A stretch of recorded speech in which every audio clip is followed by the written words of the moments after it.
ఉద్దానం సమస్యపై 48 గంటల dead line ముగిసింది. పవన్ అల్టిమేటాన్ని ప్రభుత్వం లైట్ తీసుకుంది. పైగా జనసేనానిపై ఎదురుదాడి మొదలుపెట్టింది. పవన్ వ్యాఖ్యలపై తీవ్రంగా స్పందించిన ముఖ్యమంత్రి చంద్రబాబు రాజకీయ లబ్ధి కోసమే తప్పుడు ఆరోపణలు చేస్తున్నారని మండిపడ్డారు. మరి పవన్ నెక్స్ట్ స్టెప్ ఏంటి? చెప్పినట్లుగానే దీక్షకు దిగుతారా లేదా? పోరాట యాత్రకు ఈ రోజు కూడా బ్రేక్ ఇచ్చిన జనసేనాని ఏం చేయబోతున్నారు? కడుపు మంది మాట్లాడుతున్నాను, కడుపు వేదనతో మాట్లాడుతున్నాను. చుట్టానికి ఆరోగ్యంగా ఉన్నారు, 3 ఆడపిల్లలు తను బాధపడుతున్నారు. నేను చనిపోతే నా కుటుంబానికి ఏంటని చెప్పి ఈ రోజు డయాలసిస్ చేస్తున్నారు. 4th స్టేజ్ లో డయాలసిస్. ఆరోగ్యంగా ఉన్న పిల్లలు కిడ్నీ సమస్య పడితే చాలా మొదటి మందులతో నయం చేయొచ్చు. వాళ్ళని గుర్తించే ప్రక్రియ నేను అమెరికా నుంచి నిపుణులను తీసుకొస్తే వాళ్ళు సహకారం అందిస్తానని చెప్పారు. వారిని రాష్ట్ర ప్రభుత్వం పట్టించుకోలేదు. అందుకే నేను ఈ రోజున రాష్ట్ర ప్రభుత్వానికి ఎందుకు అల్టిమేట్ ఇచ్చామంటే నాకు చాలా వేదనతో కూడింది.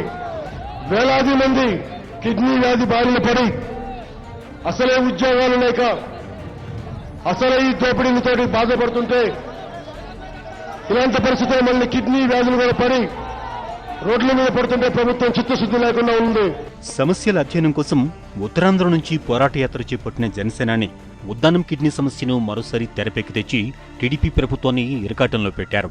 పుష్కరాలకు 2000 కోట్లు, విదేశీ టూర్లకు 100 కోట్లు ఖర్చు పెట్టిన చంద్రబాబు ఉద్దానం కిడ్నీ బాధితులకు మాత్రం ఎందుకు నిధులు కేటాయించారంటూ ప్రశ్నించిన పవన్ ఉద్దానం సమస్యను 48 గంటల్లోగా పరిష్కరించాలంటూ ప్రభుత్వానికి డెడ్ లైన్ పెట్టారు. ప్రభుత్వం స్పందించకపోతే నిరాహార దీక్షకు దిగుతానంటూ అల్టిమేటం ఇచ్చారు. ముఖ్యమంత్రి గారికి అడుగుతున్నాం, మీరు ఉద్దానం కిడ్నీ సమస్యని ఒక ఆరోగ్య శాఖ మంత్రి లేకుండా పై మెరుగులు దిద్దారు. నేను మీకు టెక్కలి ప్రజల ఆలోచేసి చెప్తున్నాం, మీరు 48 గంటల్లో నేను శ్రీకాకుళం పర్యటనలోపు మీరు సరైన విధి విధానాలు కిడ్నీ సమస్య మీద ప్రకటించకపోతే నేను నిరాహార దీక్ష కూర్చుంటానని మీకు ఈ విధంగా తెలియజేసుకుంటున్నాను. పవన్ అల్టిమేటంపై ముఖ్యమంత్రి చంద్రబాబు ఘాటుగా రియాక్ట్ అయ్యారు.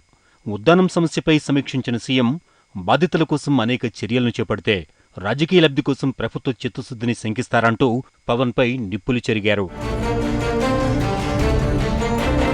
మంత్రి నారా లోకేష్ కూడా ఉద్దానం సమస్యపై ప్రభుత్వం చేపట్టిన చర్యల్ని ట్విట్టర్ వేదికగా వివరించారు. బాధిత గ్రామాల్లో మినరల్ వాటర్ సరఫరాతో పాటుగా 136 remote dispensing units, labs, dialysis సెంటర్లు ఏర్పాటు చేసి 1,00,000 మందికి స్క్రీనింగ్ చేశామని తెలిపారు.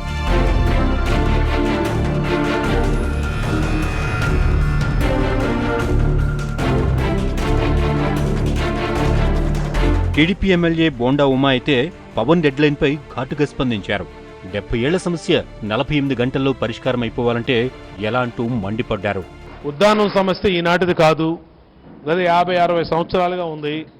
ఏ ప్రభుత్వం పట్టించుకోలా.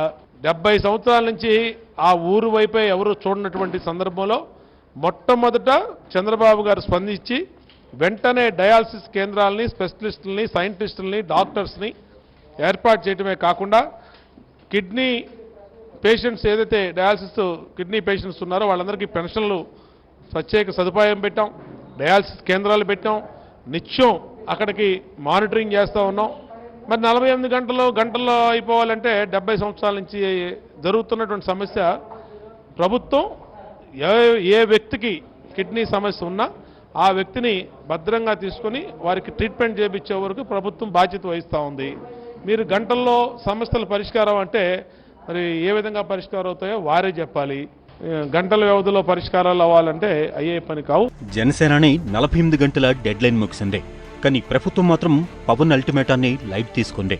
మరి ప్రకటించినట్లుగా జనసేనాని నిరాహార దీక్షకు దిగుతారో లేదో వేచి చూడాలి.